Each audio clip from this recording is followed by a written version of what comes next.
Bonjour mes chers amis, toujours dans Michelet au chapitre 18 et on va voir aujourd'hui aussi justement la valeur du travail et celui qui se montre peut-être négligent dans son travail. Oui, le roi Salomon va aussi aborder donc non seulement comme on l'a vu hier par rapport au rôle que doit jouer l'impartialité, disons, d'un juge, également comment les lèvres d'un homme peuvent entraîner sa propre perte, malheureusement, et on va voir aussi donc les vertus en quelque sorte du travail. Et on commence, donc on est arrivé au verset Chet, au verset 8 qui dit Divre nirgan kemit lahamim, vehem yaredu hadrebaten. Divré Nirgan, les paroles, on va avoir d'après les commentaires, Nirgan, c'est quelqu'un donc qui tourne en dérision. Donc c'est pour ça qu'on va traduire nous par les paroles du dénigreur.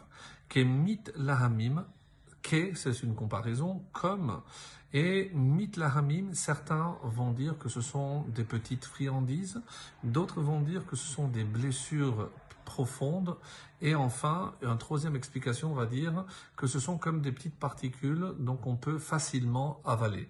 Donc la même idée, et pourquoi Vehem yaredu hadrebaten, et elles descendent jusqu'au fond des entrailles. Donc c'est quelque chose qui va pouvoir être facilement avalé.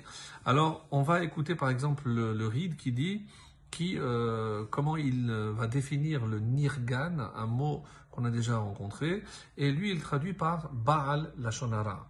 Donc c'est quelqu'un qui lance des pics. Donc c'est pour ça que ça va très bien avec mitlahamim, puisque comme ce sont des petites piques, donc elles font très mal parce qu'elles vont toucher l'intériorité de la victime. Le Radak, ainsi que, c'est le Radak qui va également dire que c'est le Baal Lashonara, donc il va dans le même sens que le Ride. Le Metsudot David dit Divrei Hamitlonen, donc lui il change et il dit qu'est-ce que c'est le Nirgan? C'est celui qui est toujours en train de se plaindre. Et c'est pour ça qu'il se plaint toujours. Alors, les coups, il y a des coups superficiels et il y a des coups profonds. Donc pourquoi? Parce que justement, donc cette plainte-là finisse par descendre jusqu'à son intériorité et malheureusement, ça va avoir des conséquences comme on va le voir par la suite. Et tout de suite après, on enchaîne avec le tête, le 9. Gam mitrape bim larto. Et c'est pour ça que Gam aussi, on parle du même, celui-là même qui se relâche mitrapé de rafouille dans son travail bimlarto. Pourquoi? Parce que on va voir avec Rashi, et donc quelle est en tout cas la conséquence? Arhu leba al mashrit. Donc rappelez-vous ce qu'on avait dit dans l'introduction, qu'il y a des parties qui se terminent toujours par le terme de ar. Et donc ça c'est la première fois. Arhu leba al mashrit, une expression qu'on peut traduire, il effraie Baal Mashrit de maître destructeur. Donc, en quoi le fait de se montrer un petit peu, on va dire, négligent, s'il se relâche dans son travail, pourquoi forcément il va entraîner la destruction?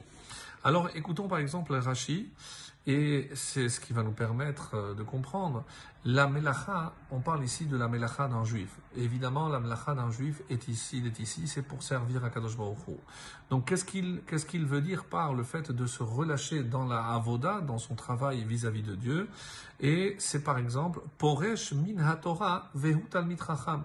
Évidemment, si on considère qu'il se relâche, c'est qu'il avait un niveau, il aurait pu faire beaucoup plus. On ne peut pas exiger de quelqu'un qui n'a pas les compétences.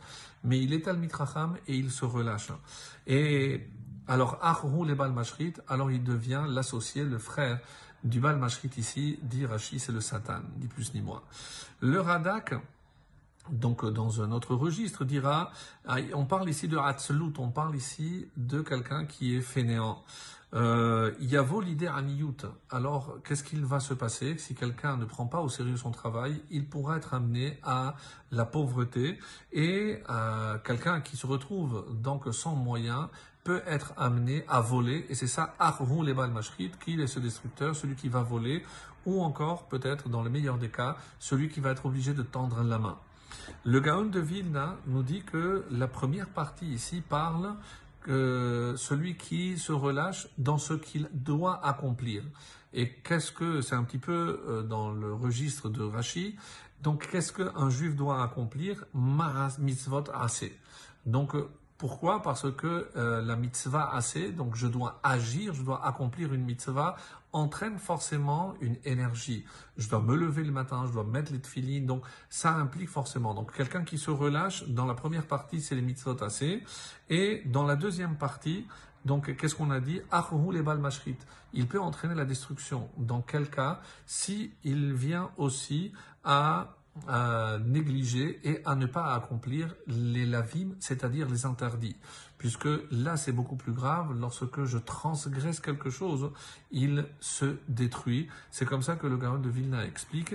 Et comme on est arrivé donc à la fin de cette partie avec le verset 9, donc on va conclure ici pour aujourd'hui. Boker Tov, excellente journée à tous.